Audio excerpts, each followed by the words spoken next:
I mean, I get he's a lame duck. Does President Obama have any sense of his own absurdity in doing things like that? He's been doing a lot of it. I can't get inside his head. I have, it's much easier for me with terrorists and dictators, and you know. Well, the daily briefing. Let's go to that very quickly, because we got a lot of ground to cover here. Why would there be such an issue over making a decision? You don't want to have repetitious briefings. You want briefings that update you on changes. Well, and President Clinton was a speed reader. Is a speed reader, I suppose, and he wanted to read his briefings instead of have me talk them to him. Most of us can read faster than we can listen. Right. And as a matter of fact, that got to be so well known that when that little airplane crashed into the south lawn of the White House back in '94, the White House staff joke was that must be Woolsey still trying to get an appointment with Clinton.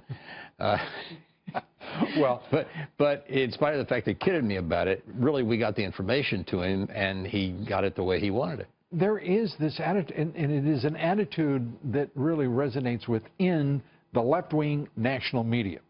Every criticism or, if you will, disconnect automatically is used as an attack on the president-elect. No one in their right mind would expect him not to want to be briefed on any security threat to the United States, not even the left-wing national media. But where we are now is we have an entire party and a wing of that party, the left itself, that is attempting to attack the legitimacy of this president because they are in the worst shape they've ever been electorally since 1922. That's what seems to be happening. I think you're right, and it's really sort of strange. I mean, we used to have. See, I'm a conservative Democrat. I grew up in a conservative Democrat family. And we used to have liberal Republicans, some, conservative Democrats, some. They'd compromise on things. They worked together. They'd build coalitions. Both parties were far more moderate then. Yeah. And you're describing yourself, and you're also describing someone most of the audience has never heard of, Scoop Jackson, who was one of the most respected men on national security in this country. Yeah.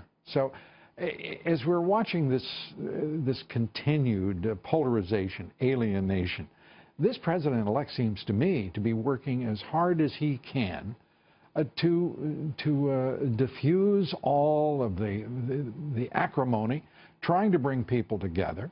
He is doing his best, it seems to me, in bringing Tillerson in, to be bringing a diplomat in to run a State Department that is not a war machine, it is a diplomatic organization. I think the appointments look very good. I think he's when you're getting people like General Jim Mattis at the Defense Department, and you're John getting Kelly at Homeland Security, and people like the new Secretary of State. I mean, these are remarkable and strong individuals. This is not people getting just appointed because they have a patina of so what do you make of reputation? The head of the Armed Services Committee, John McCain. What is his problem? What is going on there with him and with Lindsey? It's like they are in some way they're binary now, and they sort of take their grumpiness out on whatever the target of the day is. It doesn't have to be rational even. Well, I can't tell. So far what they've really demanded is the hearings, which well, that's going to happen whether they demand it or not. I mean, you know. And so I'd be surprised if they opposed ultimately somebody as talented as a nominee for state. So you're feeling good about it? Pretty good. Nothing what depends on humans is worth odds of more than 8 to 5, says Harry the Horse. So not more than 8 to 5. You got it. All right, Jim Woolsey, great to have you here. Good to be with you. See you. Breaking.